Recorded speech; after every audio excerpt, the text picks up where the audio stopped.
మామిడి మీకు అడవుల్లో అడవి మామిడి ఉంటాయి, బోలు మొక్కలు అడవిలో. అడవి మామిడి అని నరమామిడి అంటారు వాటిని. అవి ఉంటాయి, అవి వేసుకోవచ్చు. ఎన్ని కొంచెం హైబ్రిడ్ వచ్చినా ఆ మామిడి. ఇందులో కూడా పాత చెట్లు ఉంటాయా, వాటి టెంకలు పడతాయా? ఒక 50 ఏళ్ళు 100 ఏళ్ళ క్రితం చెట్లు ఉంటాయి, మామిడి చెట్లు. వాటి టెంకలు ఉంటాయా, మామిడి పళ్ళు అవి కప్పెడితే మొక్కలు వస్తాయి కదా, అవి వేసుకోవచ్చు.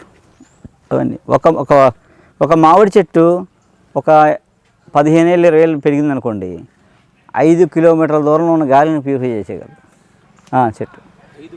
5 కిలోమీటర్ 5 km అంత పవర్ఫుల్. మారేడు కానీ రావి కానీ ఇవన్నీ కూడా. రావి మీకు రేడియేషన్ రాకుండా చేయడంలో వెరీ పవర్ఫుల్ ప్లాంట్ రావి.